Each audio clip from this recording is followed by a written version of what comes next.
Magandang araw mga kaibigan. Bigyan natin ng opinion, reaction ngayon itong post ni Atty. Rowena Guanzon 43 minutes ago.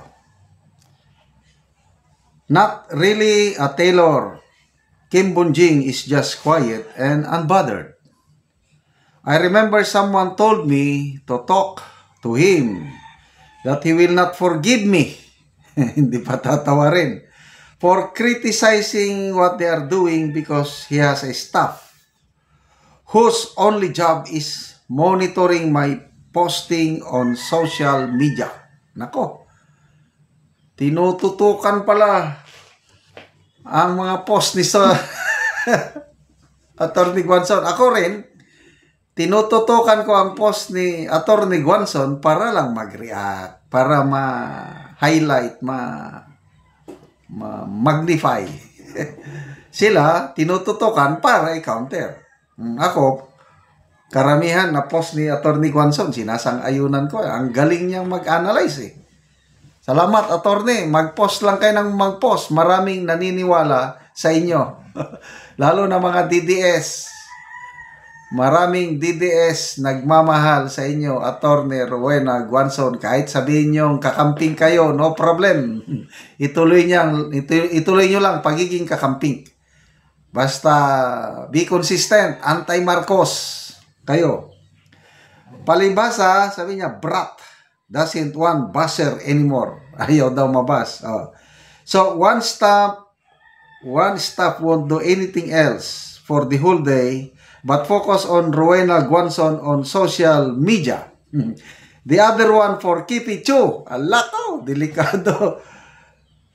Is it one-on-one and is being reported? Itong dalawa, sa bagay nga, ito, napaka-influential itong dalawa eh. Kipi Chu and Atty. Rowena Guanzon. Kaya dapat lang tutukan ninyo. I-counter ninyo through your trolls. Ako, nagbabasa kong mga comments, ano? Pag may mabasa kong negative para kay Atty. Guanzon, i-click ko na kagad kung troll ba. Nako, karamihan troll ang mga nagko-comment ng negative. Alam ko na yan. That's how dilulu you are. Ano bang ibig sabihin ng dilulu?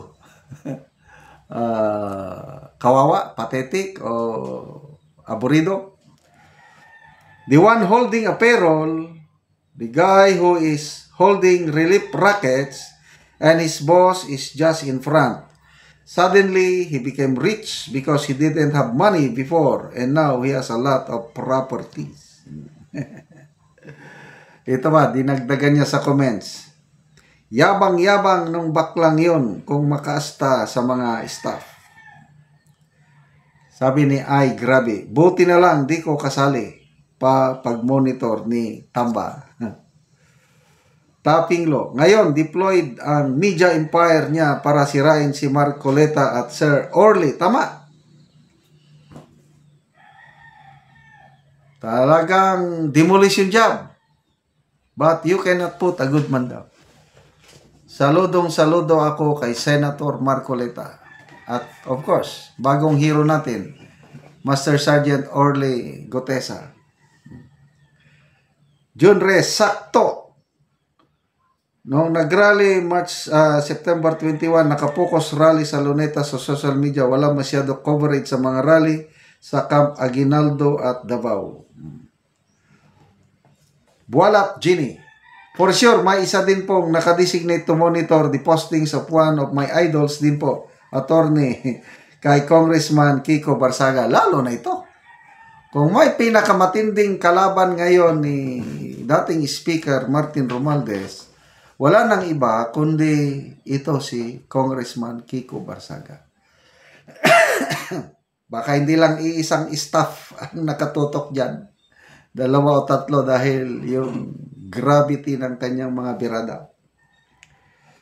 Si Tiram Nitram. Kaya nga po, mga influencer, kinakagat dahil sa laki ng pera ino-offer niya. Can you imagine, pera ng taong bayan, pinamumumud niya sa mga tao para manira. Kausapin nyo. May Labrador, hayahay. Sa staff ba yun? Lang trabaho magbantay sa post mo. Faye Dabalo, sana all, Paldo, kahit tagabantay lang ng mga baser ni Martin Luther. Baikan Kalimpo, kahit anong gawin nila, attorney, wala nang maniniwala sa kanila. Mitchell, Kipicho, magbantay daw kayo. Yes, basahin mga comments, bilangin mo sa people who reacted. Doon makikita mo talaga ang yung sentimento ng taong bayan. Ang mga nagko-comment lang pabor sa kanila, mga trolls. Hindi na nila ito maitago, lalo na ngayon. Sunod-sunod ang mga pasabog. Kahit anong paninira nila kay Senator Marcoleta, kay Master Sergeant Orly Gutisa, it will not push through. Ang mga maniniwala sa kanila, yung mga ilan-ilan na kakampings ba o loyalist, but yung anong tawag ko dito? Mga DDS, of course. Mas maraming DDS kumpara sa kakamping at loyalist. Then yung neutral. Yung neutral naman ng tao, very matalino ang tao ngayon. Hindi sila basta-basta maniwala sa mga comments na ilagay negative. Igaganon din nila kung Age of social media na ngayon. Kaya kahit kanila ang mainstream media, maraming mga nagpapadala sa akin ng comments na, example ito, sa Australia, may pamangkin ako doon. Shout out si Jay at saka si Esther. Yung isang car mechanic, kaibigan niya, nakita itong pamangkin ko, yung car mechanic, nanonood. Nanonood sa ng YouTube. Nung tingnan ng pamangkin ko, mukha ko yung pinapanood. Tapos sabi ng car mechanic na Pilipino rin mas mabuti pa, manood na lang ko sa mga vlogger kasi mas kapanipaniwala yung sinasabi nila kaysa sa mainstream media. Yan ang sabi ng kaibigan yung mekaniko. Sabi ng pamangkin ko, uncle ko man yan, pinapanood mo. So wala na, talunan na ang mainstream media.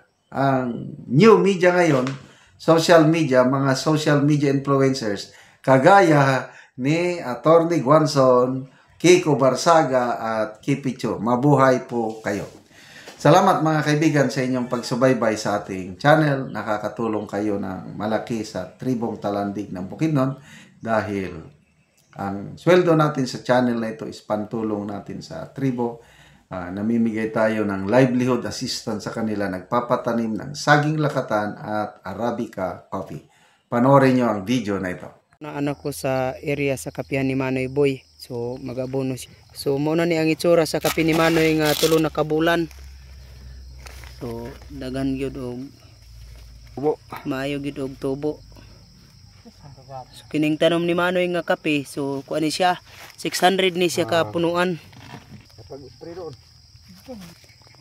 Mga nindot kayo og forma. Ang kape ni Manoy, so naa na mga sanga nga tulo pa siya kabulan.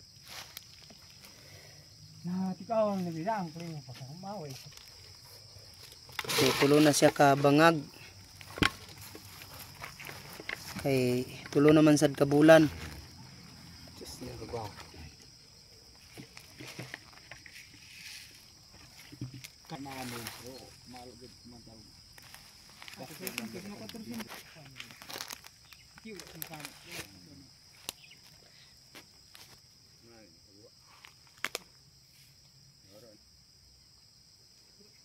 Karon human sa pag-abono naga-spray na sad. So gitabangan si Manoy Boy sa iyang anak.